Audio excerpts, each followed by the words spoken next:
સ્થાનિક સ્વરાજ્યની ચૂંટણીઓ તારીખ 26/4/2026ના રોજ રવિવારે યોજાનાર છે.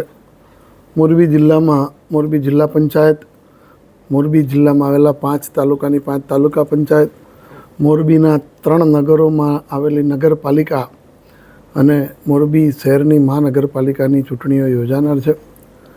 આ ચૂંટણી માટે લગભગ મોરબી જિલ્લાના 7,39,503 જેટલા મતદારો એ દિવસે પોતાના મતાધિકારનો ઉપયોગ કરનાર છે.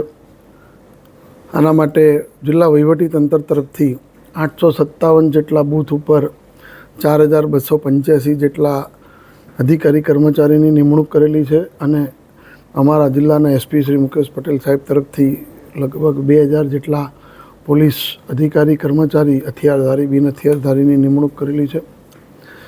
વધુમાં 102 જેટલા ઝોનલ ઓફિસરોની પણ નિમણૂક કરેલી છે. આ ચૂંટણી શાંતિમય વાતાવરણમાં નિષ્પક્ષ રીતે થાય તેના માટે જિલ્લા વહીવટીતંત્ર તરફથી તમામ તૈયારીઓ પૂર્ણ કરવામાં આવેલી છે. જેના માટે રિસીવિંગ, ડિસ્પેચિંગ અને કાઉન્ટિંગ સેન્ટર, સ્ટ્રોંગ રૂમ તે તમામ બાબતોની સંપૂર્ણપણે ચૂંટણી પંચના માર્ગદર્શન હેઠળ જે પણ આરઓ હેન્ડબુકમાં સૂચના આપવામાં આવેલ છે તેનું ચુસ્ત રીતે પાલન કરી અને કામગીરી કરવામાં આવેલ છે.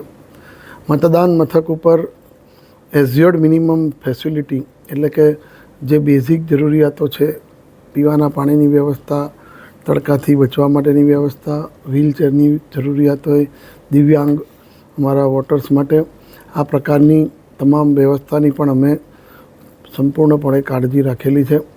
વહીવટીતંત્ર ચૂંટણી માટે સજ્જ છે અને પોલીસ તંત્ર પણ આપ સૌની સલામતી માટે સજ્જ છે. તો જિલ્લા વહીવટીતંત્ર તરફથી આ તમામ ચૂંટણીના 246 જેટલા ઉમેદવારો માટે તમામ અમે વ્યવસ્થા પૂર્ણ કરેલ છે. અને આપના માધ્યમથી વધુ એક વિનંતી પણ કરીશ કે મોરબી શહેર જિલ્લાના નગરોના તમામ નાગરિકો પોતાના મતાધિકારનો અવશ્ય ઉપયોગ કરે. 157 મતદાન મથકોમાંથી 225 જેટલા મતદાન મથકો આપણે સંવેદનશીલ જાહેર કરેલા છે. આ સંવેદનશીલ જાહેર કરવામાં ચૂંટણી પંચની જે માર્ગદર્શિકા છે તેના ધ્યાનમાં રાખીને અમે આને સંવેદનશીલ જાહેર કર્યા છે. મોરબી જિલ્લામાં અતિ સંવેદનશીલ એક પણ મતદાન મથક નથી.